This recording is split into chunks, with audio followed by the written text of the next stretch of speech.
we have some more Tulsi. I have these growing in these nice little round beds that were here when I moved in. These both, they have some jasmine growing in the center.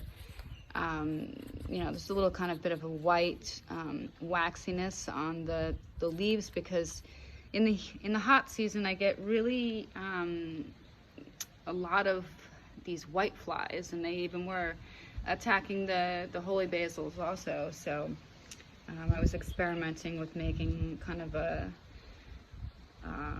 you know, an oily soap watering to protect the plants, and it actually seemed to help the jasmine out. But if you rub them, it just it comes off.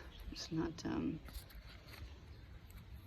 just a little bit of an experiment for natural pest control. There's a lot of insect pressure here. And here's another little miracle seed popping up. This is what's known as sensitive plant. I had put those seeds in here, and if you watch, you can see it. Just, oops.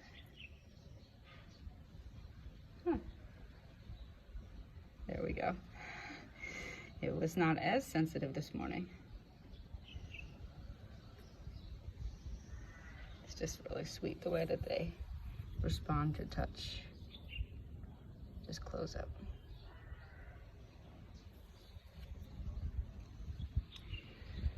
And so naturally the seeds, they blew over this way, and I got this nice patch. And here's an example of the millet grass. I have to tuck it in really tight with the birds, and then I'll get like a tuft. And so that nourishes the soil, and this will be a really nice place at some point where I can either cut it down and let it mulch itself, or you know, till it into the soil and have a spot to put a plant, like, you know, fairly soon. You know, and this plant, I actually don't know its name, but it's really beautiful. And so I like to just admire it. This area here, I have some more salads that are going to seed.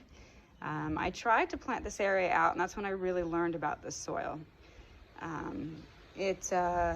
It almost, when it dries out, gets to be like concrete. It's like a mix of sand and clay. So these little areas where the plants are successful, I've worked some of the butterfly pea that I chopped up, kind of like this. So, some I just laid down as mulch there, and mixed it into the soil, and just to help these plants have a little bit more healthy soil structure.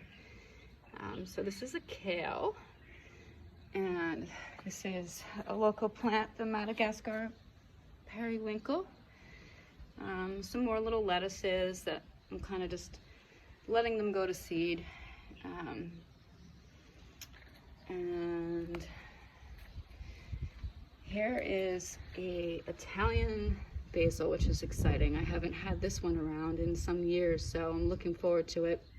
And again, I'm letting them grow up to go to seed, so they can multiply. Maybe occasionally I'll give it a little bit of a pinch to help it bush out, but I'm just really looking for things to establish themselves.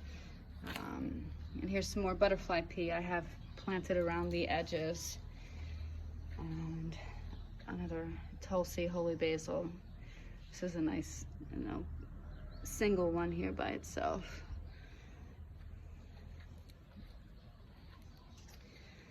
And this is actually a Damiana species. It's not the one that we typically know of in the West, but it gets beautiful yellow flowers, and I'm still really learning about it insofar of its medicinal uses, but it does have some benefits for the digestive system and the stomach. You know, there's a lot to learn about and a lot to absorb, and I'm just taking it in bit by bit. And I guess I should probably stop this one here. It's getting kind of long.